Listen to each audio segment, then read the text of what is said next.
Okay, so you want to get to the heart of things, right? Understand something really important without drowning in all the little details. Well, that's exactly what we're here to do today.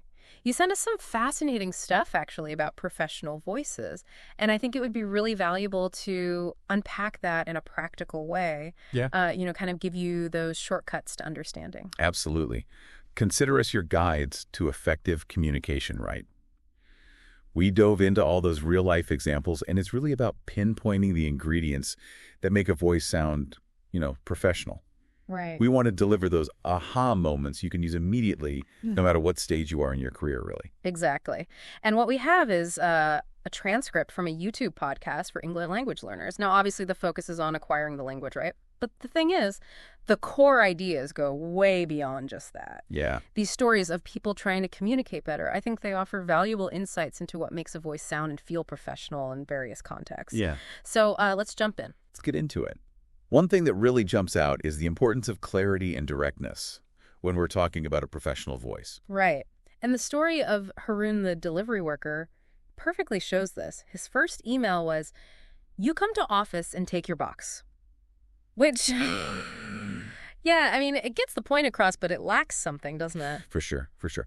In a professional setting, time is often really valuable. Right. Clear and direct communication respects the other person's time. Mm-hmm. It reduces misunderstandings, and it really shows competence and respect, right? Haroon's initial phrasing, while, it kind of works, could easily cause confusion Right. or even seem demanding. It's amazing how different it sounds when he uses more polite language. Absolutely. It's like night and day. Phrases like, "Could you please, we kindly request, thank you for your patience, and we apologize for the inconvenience," completely changed the tone. Yeah. And of course, using proper grammar, "We will deliver your package tomorrow." That just reinforces that professional feel. Right. And it's not about using big words either, is it? No, not at all. It's about being clear and avoiding any ambiguity. Even if you're using simple language, if it's correct and polite, it projects a much more professional image. It's like linguistic efficiency. You're getting your message across effectively, and you're doing it respectfully. That makes total sense. So we've talked about being understood. Now let's move to confidence and willingness to communicate even when you're not perfect. Laura's experience really highlights this. She was so worried about making mistakes while speaking English that it really held her back. What's interesting here is how a simple change of perspective can make all the difference. Her colleague Tom reassured her, saying that mistakes are normal when you're learning. And that was a turning point for her. Right. Sometimes the biggest obstacle in communication isn't a lack of knowledge, it's the fear of not being perfect. Exactly. And you could see her transform from being nervous to being more and more confident in expressing herself. Yeah. She might still have made a mistake here and there, but she wasn't letting that fear silence her anymore. Exactly. Yeah. And this connects to the bigger picture of developing a professional voice. It's not about being flawless, it's about being willing to engage and share your thoughts even if you stumble sometimes. That willingness shows a certain confidence, and as you practice more, that confidence just naturally grows. Okay, so we talked about how we speak. Now let's focus on how we listen. Active listening and understanding is crucial for professional communication. Sam, the chef, had a relatable problem with different English accents. It makes you think about what it really means to listen effectively in a professional setting. Sam realized he didn't have to understand every single word. Instead, he could just focus on the main message, which is so insightful. In communication, they talk about filtering out the noise. Right. Those tiny details that don't really affect the core meaning and focus on the signal. That's the essential information. I love that analogy. And Mark's experience working in an international company shows this too. He learned to understand all kinds of accents simply by being exposed to them and practicing. It's like training your ear to pick out the key elements even when people speak differently. So the takeaway here is that a professional voice isn't just about speaking clearly yourself. It's also about listening actively and being able to grasp the overall meaning, even if you don't catch every word or come across different communication styles. Patience and continuous exposure to various ways of speaking are key to getting better at this. Absolutely. Now, let's talk about setting goals and putting in the effort. We saw a great example of someone who decided to listen to one English podcast every day and saw real improvement. It shows how small, consistent actions can really make a difference in developing a professional voice. Definitely. Think of it like building any skill. Consistency is crucial. Amina's story, their shop owner who wanted to communicate better with tourists, really shows this principle in action. Right. She recognized a specific need in her business and took steps to address it. Her approach was practical and goal-oriented. She started using a translation app as a bridge.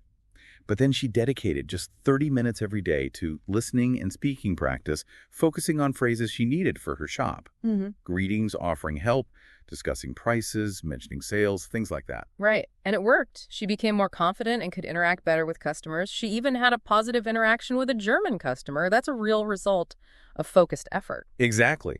So the takeaway for you is that you can break down this big goal of developing a professional voice into smaller, more manageable targets.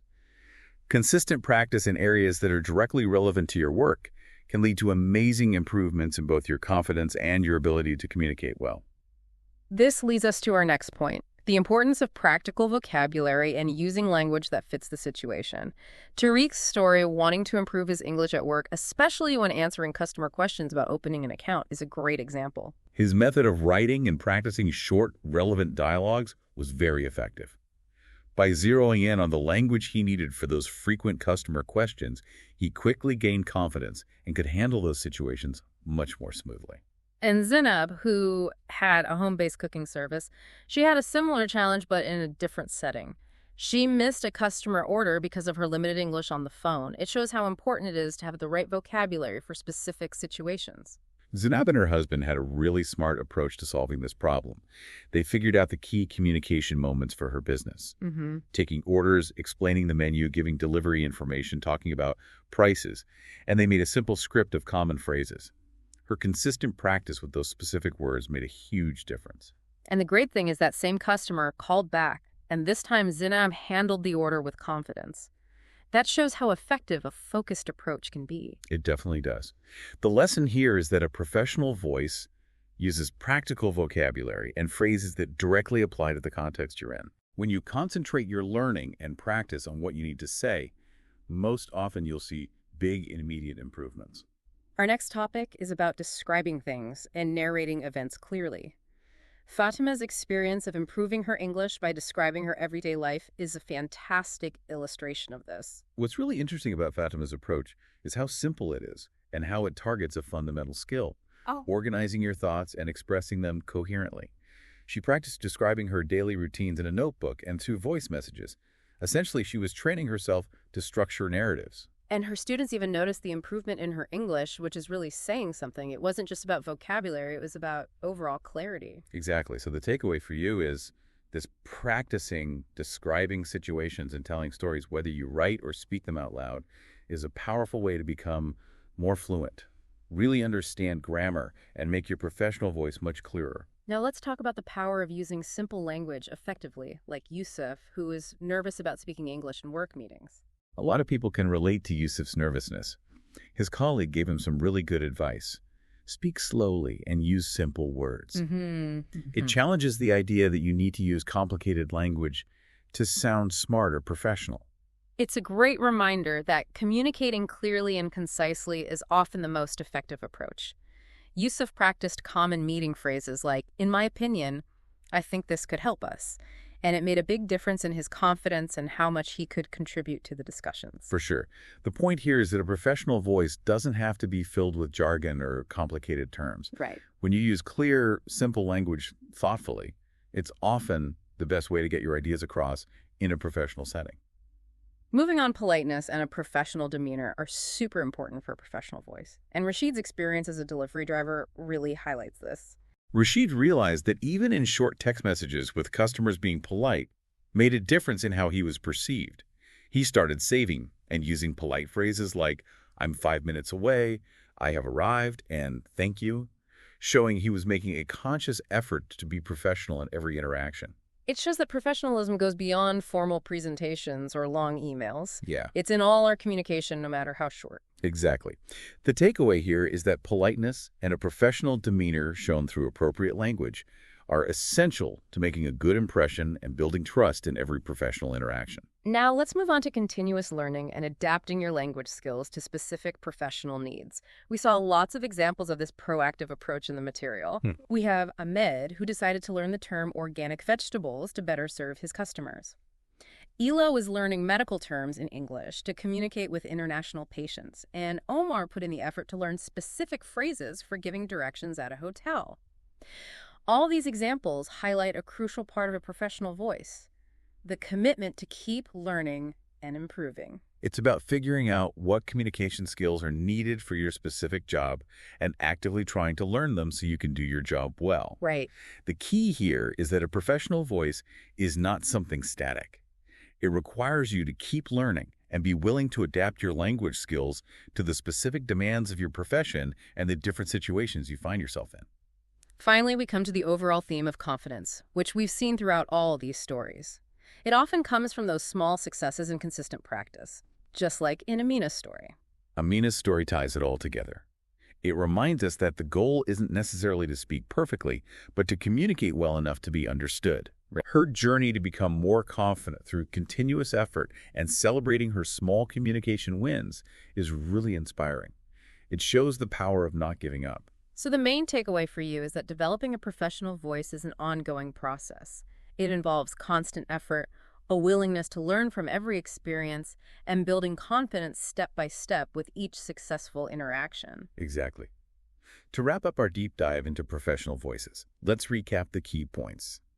We've seen how clarity, confidence, active listening, setting goals, practical vocabulary, clear descriptions, simple language, politeness, continuous learning, and consistent practice all contribute to what we consider a professional voice. And remember, we looked at these ideas through the lens of learning English, but they apply to any professional communication regardless of the language. By consciously focusing on these things, you can really improve your own professional voice in your field. And here's a final thought for you to ponder. Consider a communication challenge you're facing at work right now. How could applying one or two of the things we talked about today help you communicate better and with more confidence? Maybe try being more direct in your emails. Yeah. Really listen for the key points in your next meeting, or set a small goal to learn a few phrases relevant to your work. Right. Maybe even take a minute to write down a specific challenge and one or two of these principles and see how you might use them. That's great advice. Thanks for listening, everyone. Thanks.